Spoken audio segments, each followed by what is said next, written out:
Hey everyone, this is Mr. K, and today we're going to go over part 5, which is the factoring part of the pre-calculus summer homework. The first one we're going to do is looking at this first equation. There's a couple of things. First, you could recognize that this is like a perfect square because it's x to the second power, and that this is a perfect square, so it's like 2 squared. This is called a difference of squares. Whenever you have difference of squares, you can always just factor it as x plus, like whatever this is supposed to be squared, so x plus 2, and then x minus 2, and then that's it.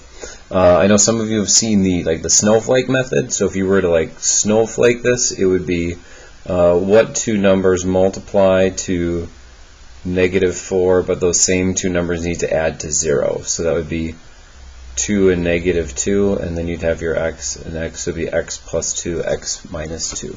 So that's how you'd factor it using snowflake. And I'll use that going forward with the rest of these. If you want different methods of factoring, there are lots of them out there, so just drop a comment or send me an email, and I will be happy to provide different methods for you. For this next one, you want to figure out what multiplies to 4 but adds to 3. Our only options would be 1 and 4 or 2 and 2. There's no combination of those because those are the only numbers that multiply to 4. Those are the factors of 4. There's no combination of those. It's going to add to 3. So number 2 is not factorable. And it is important to be able to recognize when something is factorable or not. Moving on to the next one, the first thing you should always check whenever factoring is always looking for the GCF, or the greatest common factor. What is it that they have in common? When I look at these both have an x. So if I were to factor out the x, you divide to figure out what's left. So x squared divided by x is just x, and then 9x divided by x is just 9. And a way to always check your work, and this is true for when you factor as well, is you can always check your work by multiplying it back out to see what you got. So if I were to distribute this x, I should get x squared minus 9x. So that's always a surefire way to check your work to make sure you did your factoring correctly. Looking at the next problem, again, if we're going to stick with our snowflake method, you always start, after you look for the greatest common factor. These do not have any greatest common factor, or it's 1. The next thing you want to do is you want to multiply the a times the c, or multiply that first number times that last number there, and you should get 10, and that's what we're going to have as the top of our snowflake. And I drew 2 of them, but that's okay. So what multiplies to 10 but is also going to add to +7? So our two numbers would be 5 and 2, and then we'll put the 2x, since this is 2x squared, I'm going to put a 2x here and a 2x here, and then you always just, again, as a refresher, make sure that if they have a greatest common factor, then you would reduce this. So 2x and 5, there is no greatest common factor, so one of our factors would be 2x plus 5. And then here, these both have a 2 in them, so I'm going to divide both of these by 2, and it should just get x plus 1 as my other factor. And then again, a way to check your work is you could FOIL, double distribute this all out, and you should get back to what you started with, which would be the 2x squared plus 7x plus 5.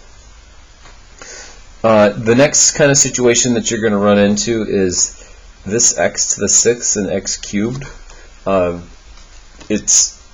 It's really like x cubed squared, so it's kind of like an x squared x and then just a number. So we're going to factor it the same way.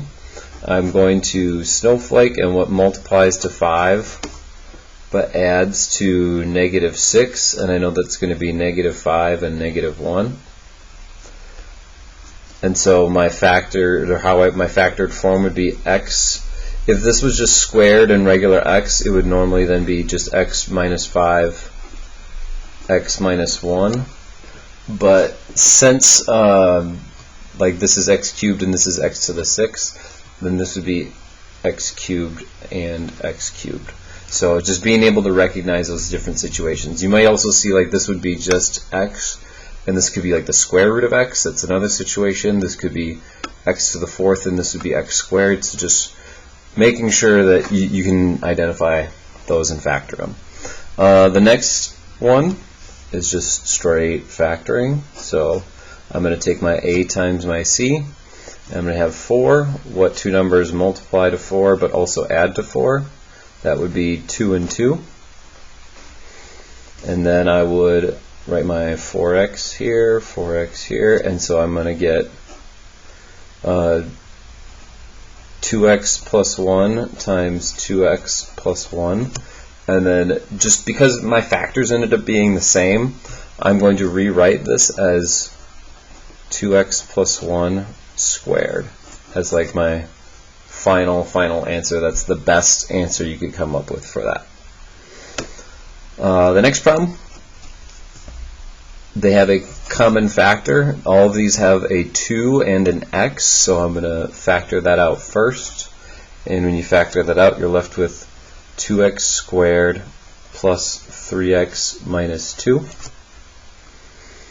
And then now you can ignore, like you don't really, it doesn't go away, but that 2x that's sitting out in front there, just leave it. It just kind of comes along for the ride. And so I'm going to snowflake a times c. I'll get negative 4. What multiplies to negative 4 but adds to positive 3, that would be positive 4 and negative 1. And so that should factor to x plus 2 and 2x minus 1, and then that 2x just comes along for the ride and sits out in front there, so that would be our final answer. The last one here, number 8, the one thing I will say is you always want to make sure that your a value, or that number that's out in front there, the first coefficient, make sure it's positive. That makes your factoring much easier. So for my greatest common factor, I'm going to factor out a negative 3. And if I do that, I'm left with 2x squared plus 3x, and then this is going to be minus 20. And again, a way to always check your work, if you're like, oh, I don't know if I took out that greatest common factor correctly, with that negative making it look weird, is you can distribute that negative 3, and it should help you. You should get back to what you started with to check your work. And then last step, snowflake.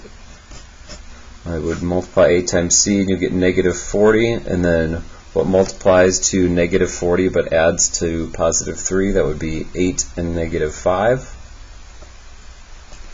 And then so just like with the 2x in the previous problem, that negative 3 is just going to chill out there, and we're going to have our factors as x plus 4 and 2x minus 5. And so that's your final answer.